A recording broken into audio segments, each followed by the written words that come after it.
तो इसमें हमने क्या देखना है कि जो सेंस ऑफ स्मेल या फिर ऑल्फैक्शन होती है वो ऑल्फैक्टरी रिसेप्टर सेल्स की वजह से होती है नेज़ल कैविटी के रूफ में। और फिर वो कह रहे हैं कि ये सारी मतलब कि फाइबर्स होती हैं जो कि बड़ी ऑल्फैक्टरी नर्व से आ रही होती हैं, जो कि एपिथेलियल सेल्स के दरमियान पड़ी होती हैं।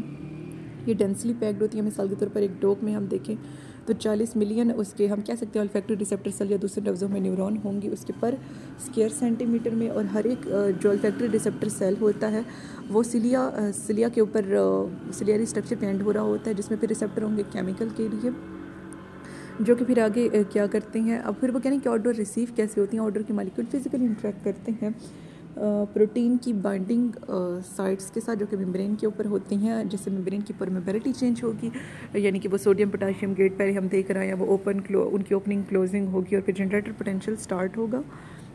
अच्छा, अब फिशेस जो होती हैं उनकी जो एक्सटर्नल लेयर्स नथने होती हैं, उनकी स्नाउट जिसे हम सूंड भी कहते हैं, ठीक है, या फिर नोज लाइक स्ट्रक्चर हम कह सकते हैं इसे फ़िश के अंदर, वो आगे लीड कर रही होती हैं, जा रही होती हैं ऑल्फैक्टरी सेल्स की तरफ।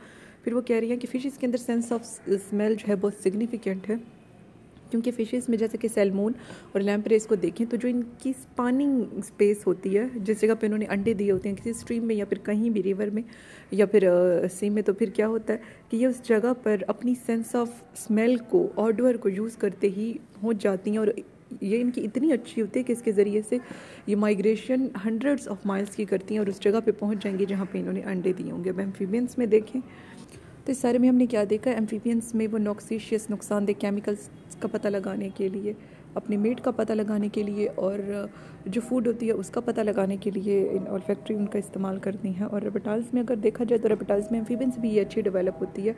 अब रेप्टाइल में ऑल्फैक्टरी एपिथेलियम ज़्यादा होने के अलावा और क्या क्या होता है, क्रोकोडाइल्स केस में यानी कि कछुए में ऐसा नहीं होता, उसमें ऑल्फैक्टरी एपिथेलियम ज़्यादा नहीं होती। तो इसमें इसके अलावा और क्या होता है कि उनमें ब्लाइंड एंडिंग पाउचेस होते हैं जो उनके माउथ में ओपन हो रहे होते हैं। ब्लाइंड एंडिंग पाउचेस को हम जैकबसन के ऑर्गन कहते हैं या फिर वोमिरो नेज़ल ऑर्गन कहते हैं। जैकबसन के ऑर्गन या वोमिरो नेज़ल ऑर्गन इन्हें हम कहेंगे। और ये सबसे डेवलप्ड होते हैं लीजर्ड में और स्नेक में।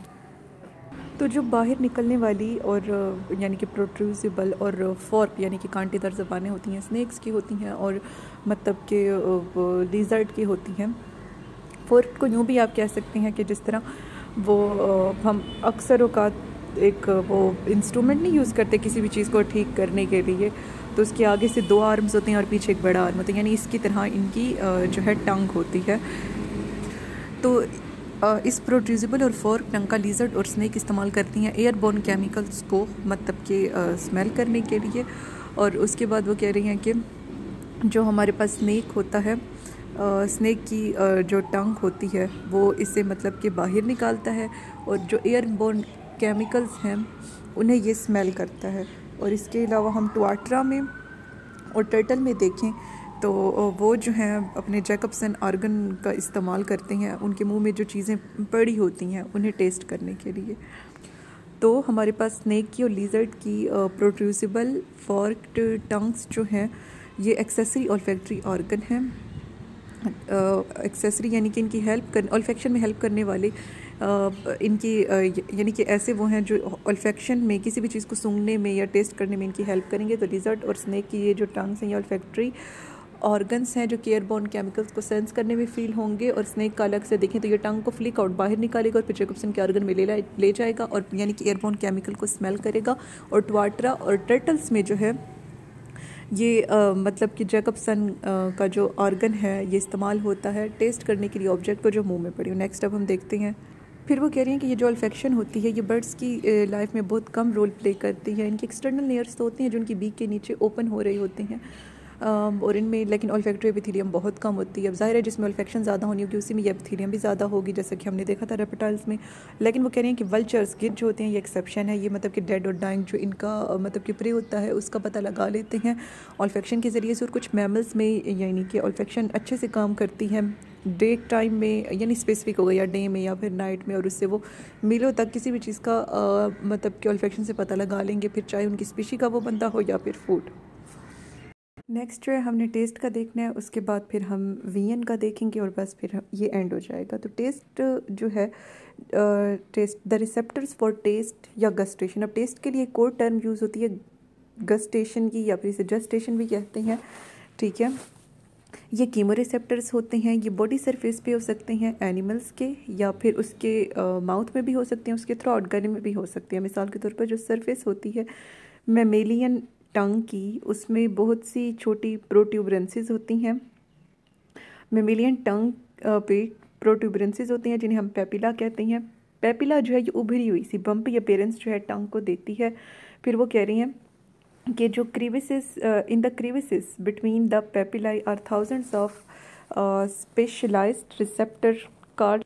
क्रीवाइसिस कहते हैं दरारें सी, पेपिला या के दरमियान जो होती हैं उसमें हज़ारों की तादाद में ख़ास रिसेप्टर सेल होते हैं जिन्हें हम टेस्ट बड कहते हैं। जो टेस्ट बड्स होती हैं वो बैरल शेप्ड के, बैरल अब यूँ मिसाल ले लें जिस तरह एक ढोल नहीं होता उसे हम वर्टिकल रखें तो वो बैरल शेप होती है। तो टेस्ट बड बैरल शेप के क्लस्टर होते हैं कीमो रिसेप्टर के, जिन्हें हम गस्टेटरी सेल्स कहते हैं, और स्पोर्टिंग सेल्स के जो कि अरेंज होते हैं अल्टरनेटिंग सेगमेंट्स की तरह, एक ऑरेंज के अंदर जिस तरह उसके सेगमेंट्स अरेंज होती हैं, उसकी जो फलियाँ होती हैं उस तरह से। फिर वो कह रही हैं कि रिसेप्टर से एक्सटेंड करते हुए गस्टेटरी हेयर्स होते हैं जो कि एक टाइनी पोर से आ रहे होते हैं, एक टाइनी ओपनिंग से आ रही होती हैं, जिसे हम टेस्ट पोर कहते हैं। जो सेंसरी न्यूरॉन्स होती हैं वो एसोसिएटेड होती हैं बेसल एंड्स के साथ गस्टेटरी सेल के। फिर वो कह रही हैं कि 4 टेस्ट सेंसेशंस हैं, स्वीट जो कि शुगर्स होती हैं, स्वर खट्टे जो कि एसिड होती हैं, बीटर कड़वे जो कि एल्केलाइड होती हैं, और साल्टी जो कि इलेक्ट्रोलाइट होती हैं। फिर वो कह रही हैं कि जो एग्जैक्ट मैकेनिज्म है जो कि स्टिमुलेट करता है कीमो रिसेप्टर के टेस्ट सेल को, उसका अभी तक नहीं पता। एक थ्योरी जो है दी गई है कि मुख्तलिफ इकसाम के जो गस्टेटरी स्टिमुलाई होते हैं वो रिसेप्टर सेल जो होते हैं प्लाज्मा मेम्ब्रेन के, उसके ऊपर जो प्रोटीन होती है उसे स्टिमुलेट करेंगे, उसकी परमेबिलिटी चेंज होगी, गेट्स की ओपनिंग क्लोजिंग होगी केमिकल स्टिमुलाई की तरफ, और जनरेटर पोटेंशियल जो है स्टार्ट हो जाएगा। वर्टेब्रेट जो कि मैमल्स के अलावा होती हैं उनके टेस्ट बड दूसरे बॉडी पार्ट्स पे भी हो सकते हैं। मिसाल के तौर पर रेप्टाइल्स और बर्ड्स जो हैं इनके टेस्ट बड टंग पर नहीं होते। बहुत से टेस्ट बड जो हैं बल्कि इनके फेरिंग्स में होते हैं। फिशेस और एम्फीबियन में जो टेस्ट बड्स होते हैं वो टेस्ट बड उनके स्किन में होते हैं फिश और एम्फीबियन के। मिसाल के तौर पर जो स्टर्गन के टेस्ट बड्स होते हैं वो उसकी हेड की प्रोजेक्शन पर होंगे जिसे हम रोस्ट्रम कहते हैं। जैसे वो जो स्टर्गन है वो ग्लाइड करती है बॉटम नीचे की तरफ, तो ये यानी कि टेस्ट ले लेती है पोटेंशियल फूड का उसे मुंह में डालने से पहले। फिर वो कहने की जो दूसरी फिशेस होती हैं उनके टेस्ट बड वाइडली डिस्ट्रीब्यूटेड होते हैं, उनकी रूफ पर, उनकी साइड वाल्स पर, रूफ यानी ऊपर वाली जगह पर, उनकी साइड वाली वाल्स पर, या फिर उनके फेरिंग्स के फ्लोर पर जहाँ पे वो मॉनिटर करते हैं इनकमिंग फ्लो को वाटर की। फिर वो कह रही हैं कि फिशेस जो कि खाती हैं बॉटम की चीज़ें, जिसमें कैट फिश आती है, कार्प आते हैं, सुकर आते हैं, उनके टेस्ट बड जो है डिस्ट्रीब्यूटेड होते हैं उनके हेड पर और बॉडी पर, और वहाँ से वो टेल तक जा रहे होते हैं। और इसके अलावा वो इनके बार्बल्स पर होते हैं, विस्कर्स पर होते हैं कैट फिश के। बार्बल विस्कर ये मतलब कि हेयर लाइक स्ट्रक्चर होते हैं, या फिर रॉड लाइक भी इन्हें आप कह सकते हैं। विस्कर हेयर लाइक होगा और बार्बल रॉड लाइक होगा। तो इस सारे में हमने क्या देखा कि जो रिसेप्टर्स होते हैं टेस्ट के या फिर गस्टेशन के वो कीमो रिसेप्टर होते हैं, और ये बॉडी सरफेस पे भी हो सकते हैं, थ्रोट में भी हो सकते हैं, माउथ में भी हो सकते हैं।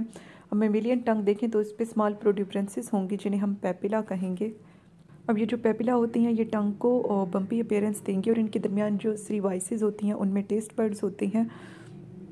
अब जो टेस्ट बड्स होती हैं ये बैरल शेप के होती हैं, ठीक है। और फिर वो कह रहे हैं कि ये किस तरह से ये स्पोर्टिंग सेल अरेंज होती हैं, जिस तरह एक माल्टे के अंदर उसकी फलियाँ अरेंज होती हैं तो ऑरेंज के अंदर जैसे उसके सेगमेंट्स होती हैं। और फिर वो कह रहे हैं कि टेस्ट बड से जो है एक गस्टेटरी हेयर आ रहा होता है जो कि गस्टेटरी पोर से निकल रहा होता है, ठीक है। और उसके बाद वो कह रहे हैं कि इनके साथ सेंसरी न्यूरॉन्स एसोसिएटेड होती हैं। फिर वो कह रही हैं कि 4 सेंसेशन का पता चला है, स्वीट, स्वर और साल्टी और बिटर, ठीक है। स्वीट वाली शुगर के साथ, अल्कलाइड के साथ बिटर वाली, और स्वर एसिड की, ठीक है। और साल्टी जो है इलेक्ट्रोलाइट की होगी। फिर वो कह रही कि एग्जैक्ट मैकेनिज़्म तो इसका पता नहीं चला, तो हम ये कहा जाता है कि मुख्तलिफ इक़साम के जो, तो ये चार सेंसेशंस होती हैं, स्वीट, स्वर, हाँ एक मिनट, तो इसमें वो यही बता रहे हैं कि ये चार सेंसेशंस होंगी और एग्जैक्ट मैकेनिज़्म तो इसका नहीं पता, लेकिन इसकी एक थ्योरी दी गई है जिसके मुताबिक वो कह रही हैं कि मुख्तलिफ गस्टेटरी सेल्स जो होते हैं वो यानी कि स्टिमुलेट करेंगे प्रोटीन बाइंडिंग साइट को, जो कि होती हैं प्लाज्मा मेम्ब्रेन के ऊपर, उनकी परमेबिलिटी चेंज होंगी, गेट्स की ओपनिंग क्लोजनिंग होगी, जिससे जनरेटर पोटेंशियल स्टार्ट होगा। अब मैमल्स के अलावा जो वर्टेब्रेट्स होते हैं उनकी जो होती हैं दूसरी साइड पे भी ये गस्टेटरी सेल या टेस्ट बड हो सकती हैं। तो इस सारे में हमने फिर क्या देखा कि जो हमारे पास रेप्टाइल्स होते हैं और बर्ड्स होते हैं उनकी फेरिंग्स के अंदर टेस्ट बड होंगे, और फिशेस की तो पूरी बॉडी पर होते हैं। जैसे स्टर्गन का देखा जाए तो उसके हेड रीजन पर होंगे, तो फिर क्या होगा कि मुंह में जाने से पहले ही वो फूड को टेस्ट कर लेगी। और बाकी जो बॉटम में फीड करने वाली फिशेस होती हैं, जैसा कि कैट फिश होती है, सुकर होती है और कार्प होती है, तो इनकी मतलब कि पूरी बॉडी पर हो सकती हैं, हेड से लेकर इनकी मतलब कि टेल तक हो सकते हैं। इनकी मतलब कि हेड से टेल की भी टिप तक हो सकते हैं। और इसके अलावा ये इनके विस्कर्स और इनके बार्बल पे भी हो सकते हैं। विस्कर हेयर लाइक स्ट्रक्चर होती हैं और बार्बल जो है रॉड लाइक स्ट्रक्चर होती हैं। ये सारा हमने जेस्टेशन का देखा। नेक्स्ट जो है हमने लास्ट देखना है वीएन।